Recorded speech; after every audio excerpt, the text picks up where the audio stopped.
One of the most important changes we make as new believers is to change what our lives are about. Our passage today in Romans chapter number 14, verse number 8, urges us to remember that when we said yes to the Lord to be saved, we gave him total control of our lives. All of our goals and pursuits and really life purposes are to be about the Lord. And so just listen as I read Romans 14:8. I'm actually going to read verses 7 through 9 because I want you to get it in context and I want you to kind of get a feel or a sense for what Paul is trying to drive home to each of us. So notice this as I read. It says, For none of us liveth to himself, and no man dieth to himself. For whether we live or whether we live unto the Lord, and whether we die unto the Lord. Whether we live, therefore, or die, we are the Lord's.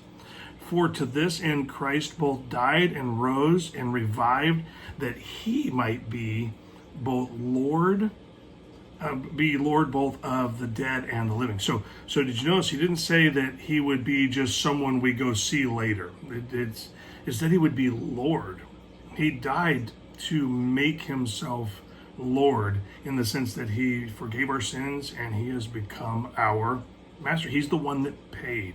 And so as we look at our passage today, we see some things here. See, really our lives, they are to be before the Lord. And I don't know if that strikes you, but really there's so much more to what's going on in this passage than just idle statements. So think of it this way.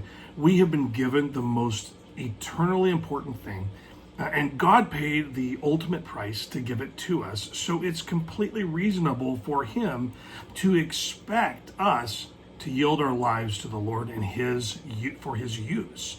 And so what I see in my work as a pastor is that most people make some behavioral changes or make some small spaces that the Lord can be in their lives, so he can be in their lives, but still live completely for themselves. I mean, I don't know if you realize that or if you've ever done any inventory. Who do you really live for?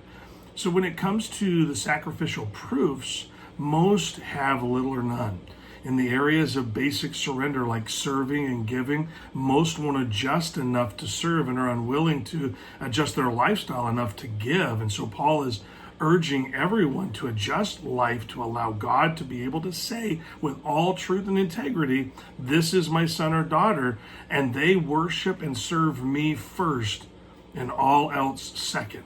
He says, live or die, it's all for him. And so I want to encourage you, take some inventory this week and ask yourself, is it possible that I'm still living for myself instead of living for the Lord? I didn't say that you go to church or don't go to church. I didn't say that you don't say you love the Lord or don't say you love the Lord. I said, are you actually living for him, or are you still living for your own pleasure, your own material gain, your own fame, your own whatever? This passage tells us that whether we live or die, it's all for the Lord. Let that sink in a little bit and do the evaluation. Have a great day.